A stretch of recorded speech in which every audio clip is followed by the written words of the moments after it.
Okay, our last question is our most dangerous question. It's a bit of a landmine, so I'm going to ask for a short and honest answer from you, please. Leon.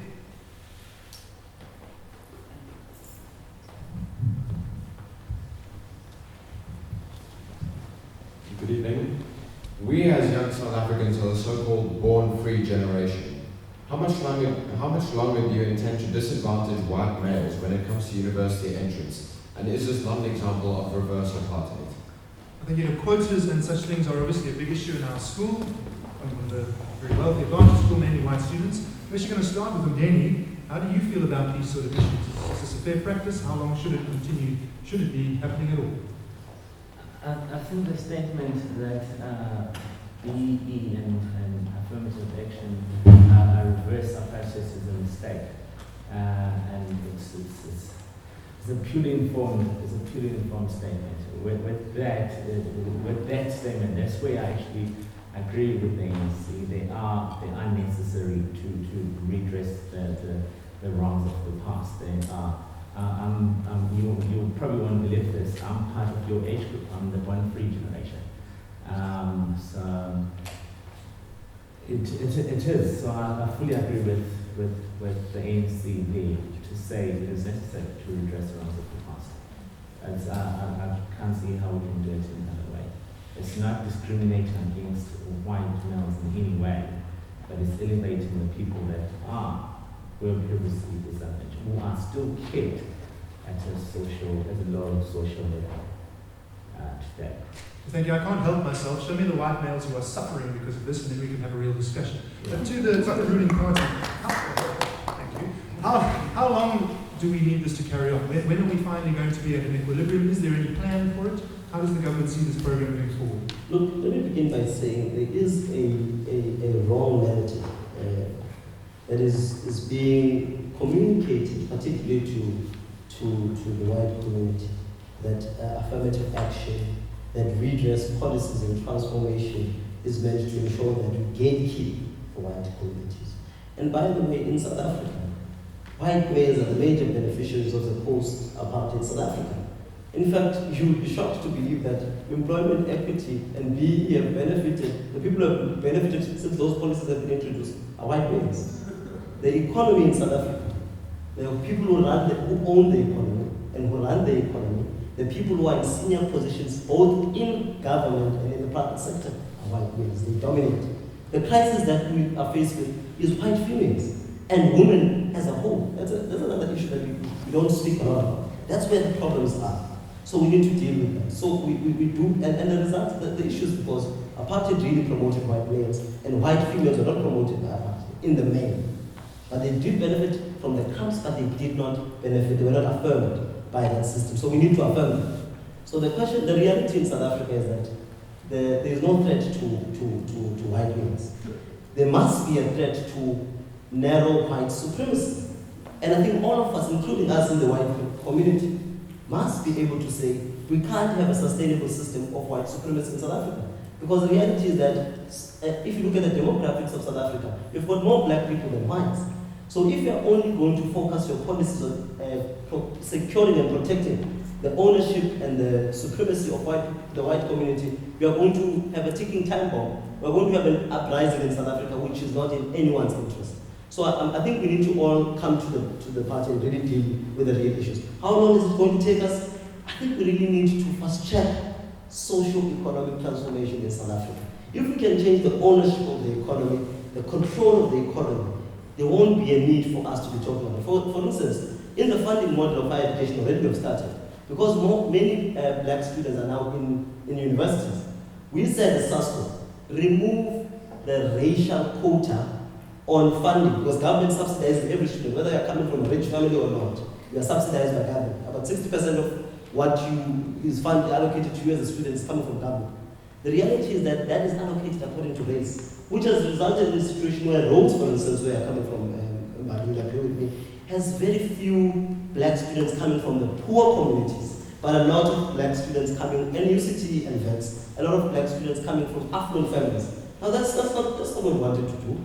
We wanted to deal with a question of social class. So we must look at your socio-economic condition, whether you are black or whether you are white. If you are poor and working class, you must be able to access education. And that's what we are saying as a policy, but we are saying the reality in South Africa today is that a socio-economic question is racialized.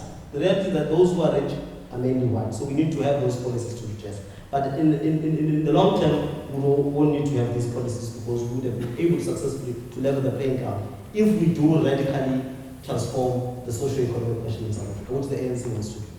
Bali, your thoughts? That's not true. The SASCO and NCP completely racialize acceptance into universities. And in fact, the Democratic Alliance has been at the forefront of saying that it should be merit-based and looking at people's disadvantage rather than their race. So, yeah, that's not true.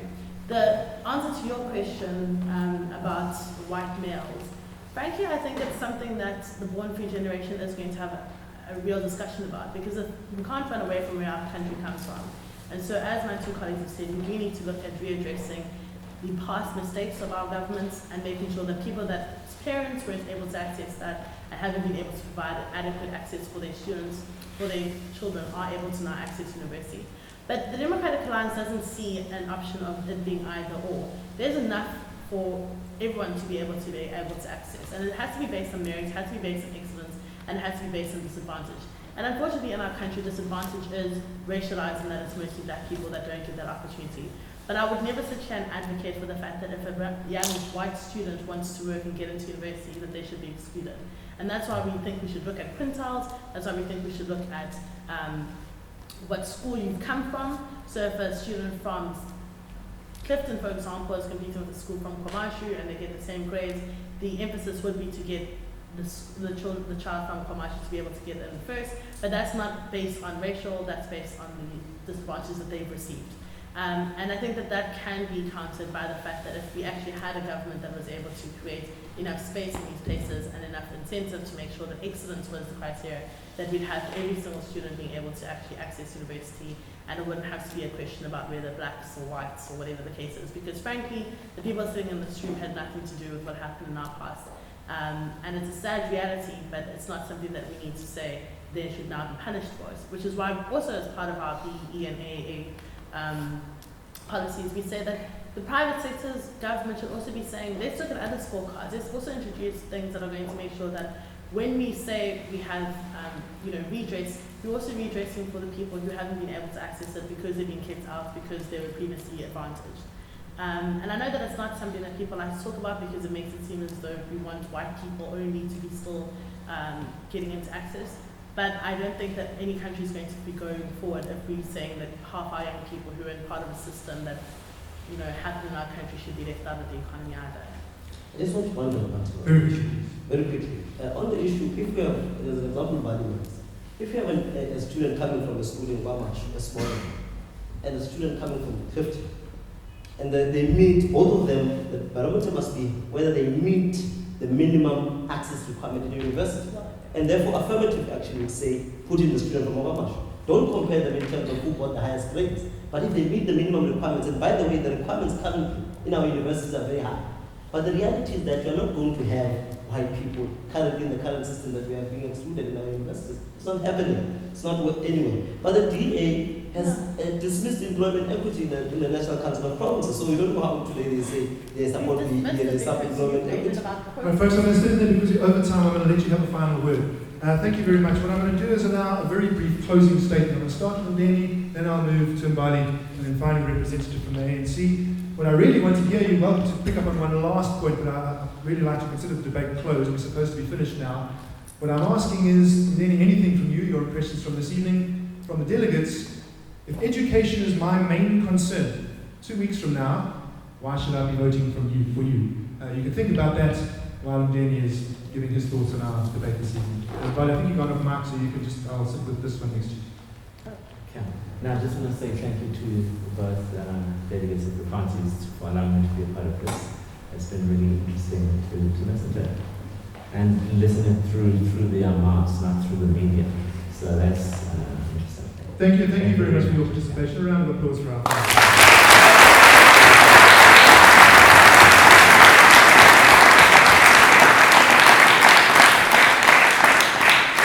Just a statement to end off. We're not going going to allow the debate to go, so try not to have a final dig if you can help it. Why am I voting for the DA on the 7th?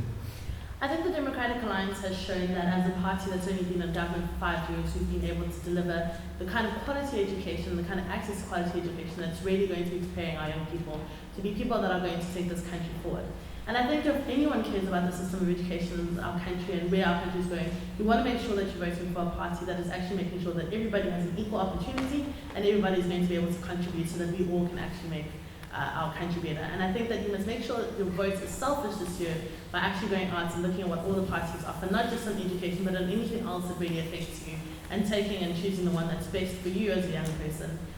Because we really need to honour the people that have come before us and have fought for us to have this kind of freedom by making sure that we're actually going to have a future that's going to be in the hands of government that actually knows what it's doing. Thank you very much, everyone.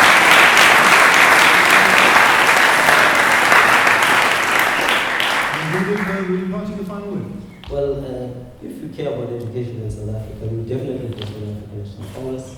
We've made significant progress over the past 20 years. We've been able to ensure that more and more poor students are able to access higher education in South Africa and basic education. We provide 7 million young people with the opportunity to study for free in our basic education level. NSFAS beneficiaries in the past 20 years have been 1.4 million, so we've been able to decisively ensure that we assist the working class and the poor, and that is the central issue that should occupy any South African. Going forward over the next 5 years, we'll be focusing on areas of quality. That is why we introduced the annual national assessment to really make an assessment where the challenges are. We've said we're going to improve on early childhood development. We've said we're going to ensure that we expand the office schools. We're going to expand the scholar transportation program. We're going to expand the school nutrition program. We've said we're going to open up two streams of basic education for students who want to do that more academic and those who want to do the vocational. We have said we're going to provide free education for our young people in South Africa. We have said also we're going to focus more on producing teachers that are in maths and science and technology that are going to be to ensure that in our poor and rural schools there is quality produced. We have said that in the next 5 years we'll ensure that increase workbooks for our students. We'll ensure that we provide tablets to replace the whole challenge of distribution of textbooks so students have adequate resources. We have said we are going to ensure that we resource the classroom such that every student in South Africa has a true equal opportunity to quality education in South Africa.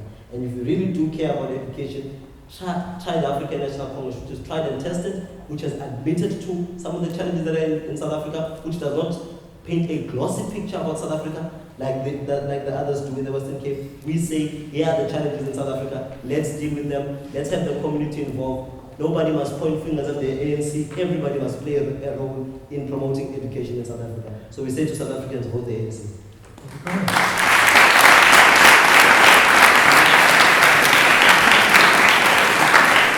We've got a little bit of time, so I'll be very, very brief in summing up. First of all, I've spoken a number of times about how lucky we are at Clifton. Guys, I'm not sure you realise how lucky we are to have these delegates with us this evening.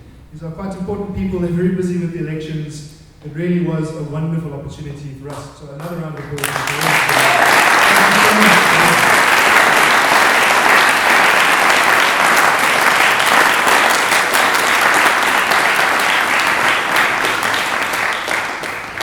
I'll talk to you all over the next few weeks about my thoughts. If you'd like to follow the debates, I think talk to Carol, he's got following them on Twitter, and I know the debate rages all night and all through the day and all that sort of thing. My only comment is this: I think what I found particularly interesting from today, we kind of expected the differences of opinion. It was wonderful to see those points that we agreed on, and there were quite a few of them, and that's how we build a nation. Thank you, may your gods bless you, tip your car guard, have a great evening. Thank you once again, thank you so much for being with us.